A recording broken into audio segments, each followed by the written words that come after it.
अस्सलातु वस्सलामु अलैका या सय्यदी या रसूल अल्लाह व अला आलिका व अस्हाबिका या सय्यदी या हबीब अल्लाह। हाज़रीन मोहतरम, अल्लाह रब्बुल आलमीन का इरशाद गिरामी है कि अल्लाह ताला फरमाता है, मैंने तुम्हारे लिए दीन इस्लाम को पसंद कर लिया है। सारे अदियान से पसंदीदा दीन अल्लाह रब्बुल आलमीन के नज़दीक वो दीन इस्लाम है। तो आजकल जो लोग ये कह रहे हैं असम्बलियों में खड़े होकर कि इस्लाम में और दूसरे मज़ाहिब में कोई फ़र्क नहीं है और ये बराबर हैं, तो उनका इस्लाम से कोई ताल्लुक़ नहीं है। वो जाहिल लोग हैं, न उन्हें कुरान का पता है न इस्लाम का पता है। अल्लाह रब्बुल आलमीन इरशाद फरमाते हैं, तुम्हारे लिए सबसे पसंदीदा दीन जो है अल्लाह ताला के यहाँ वो दीन इस्लाम है, और सबसे इज़्ज़त और अज़मत वाले अल्लाह ताला के यहाँ वो मुसलमान ही हैं। मोहतरम हज़रात, हमारा ये मुल्क ये इस्लाम के नाम पर बना है। हमारे आबा व अजदाद ने जो तहरीक चलाई, तहरीक पाकिस्तान, जिसके अंदर उनके 41 साल लगे और लाखों मुसलमान शहीद हुए, बड़ी बड़ी उन्होंने कुर्बानियाँ दी और इस्लाम के लिए पाकिस्तान को हासिल किया। इसलिए कि उस तहरीक का नारा ये था, पाकिस्तान का मतलब क्या, ला इलाहा इल्लल्लाह, ला इलाहा इल्लल्लाह के नाम पर और इस्लाम के लिए इस मुल्क को हासिल किया गया। तो फिर जब पाकिस्तान बन गया और अल्लामा इकबाल रहमतुल्लाह ताला अलैह पाकिस्तान बनने से चंद साल पहले ही विशाल फरमा चुके थे, और कायद आज़म मोहम्मद अली जिन्नाह का 1948 में, यानी 1 साल भी नहीं हुआ था पाकिस्तान बने को, और कायद आज़म का विशाल हो गया। तो यहूदी कादियानी इन्होंने अपनी साजिशें तेज़ कर दी और कादियानियत और यहूदियत को पाकिस्तान के अंदर फ़रोग़ देना शुरू किया। तो फिर 1953 में, यानी पाकिस्तान बनने से 5-6 साल बाद ही एक तारीख शुरू हुई जिसका नाम था तारीख़ ख़त्म नबूवत, और इसके अंदर भी हमारे आबा व अजदाद ने, अकाबिरीन ने बड़ी बड़ी कुर्बानियाँ दी। उलमाए कराम को जेलों में पाबंद किया गया, कई मुसलमान शहीद हुए। बिल आखिर 1974 में जाकर ख़त्म नबूवत का कानून पास हुआ और मुसलमानों ने सुख का सांस लिया।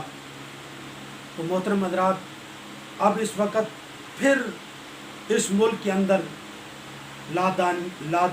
लादीनियत और गैर मुस्लिम कुव्वतें वो हमला आवर हो रही हैं, और पाकिस्तान को जो इसका मिशन है और नज़रिया है, 2 कौमी नज़रिया, यानी इस्लाम के नाम पर, इस्लाम की बुनियाद पर जो मुल्क बना था, आज फिर इस नज़रिए से लोग बगावत करना चाहते हैं और यहाँ कादियानियों को और यहूदियों को फ़रोग़ देना चाहते हैं। तो ये कतन ऐसा नहीं हो सकता। ये मुल्क इस्लाम के नाम पर बना है, इस्लाम के लिए बना है, और इंशाअल्लाह वो वक्त करीब है जब तख्त पर हुजूर का दीन होगा, निज़ाम मुस्तफ़ा होगा, इस्लाम की हुक्मरानी होगी, और इसी में हमारी बका है, इसी में हमारी दुनिया का फ़ायदा है, हमारी आखिरत का फ़ायदा है। जब मुल्क का निज़ाम सूद पर चल रहा हो, सूद जिसके लिए अल्लाह और उसके रसूल ने ऐलान जंग किया है, फ़ाज़लू बिहर्बिन मिनल्लाहि व रसूलिही, हमारे मुल्क का सारा निज़ाम, बैंकारी का निज़ाम सूद पर चले और हम कहें कि मुल्क खुशहाल होगा, तरक्की होगी, ये कभी भी नहीं हो सकता। अल्लाह और उसके रसूल के साथ ऐलान जंग करके हम कैसे तरक्की कर सकते हैं। रब्बुल आलमीन का इरशाद गिरामी है, फरमाया, वलौ अन्ना अहलल कुरा आमनू वत्तक़ौ लफ़तहना अलैहिम बरकातिम मिनस समाई वल अर्द, अगर ये दुनिया वाले ईमान लाएं और अल्लाह ताला से डरे जैसा कि उससे डरने का हक़ है, लफ़तहना अलैहिम बरकातिम मिनस समाई वल अर्द, अल्लाह ताला इन पर आसमानों से भी बरकतें नाज़िल फरमाएगा, ज़मीन से भी इनके लिए बरकतों के ख़जाने निकाल दिए जाएंगे। तो इसलिए अगर मुल्क को खुशहाल बनाना चाहते हो तो 2 कौमी नज़रिया, जिस नज़रिया की बुनियाद पर पाकिस्तान बना है, उसकी पासदारी लाजिम है और इस्लाम के सामने गर्दन झुकाना लाजिम है। अल्लाह और उसके रसूल का निज़ाम लाएँ, इस्लाम का निज़ाम लाएँ, इंशाअल्लाह आसमान से भी बरकतें नाज़िल होंगी, ज़मीन भी बरकतों के ख़जाने बाहर निकाल देगी।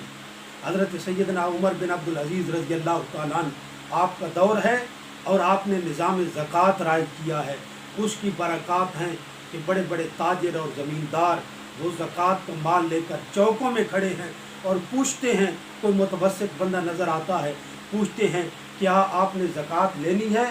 وہ کہتا ہے میں تو خود صاحب نصاب ہوں اور زکوٰۃ ادا کرتا ہوں۔ تو آج بھی نظام زکوٰۃ لائیں، اسلام کا قانون لائیں، انشاءاللہ خوشحالی ہوگی، ترقی ہوگی، دنیا کے اندر بھی بہتری ہوگی، آخرت کے لیے بھی بہتری ہوگی، اور پاکستان بنا بھی اسلام کے نام پر ہے، کلمے کے نام پر ہے۔ وقت کی ضرورت ہے کہ جلد از جلد ملک کے اندر نظام مصطفیٰ اسلام کا قانون نافذ ہونا چاہیے، اسلام کی سربلندی ہونی چاہیے، تاکہ مسلمان اہل پاکستان دنیا کے اندر بھی عزت پا جائیں، آخرت کے اندر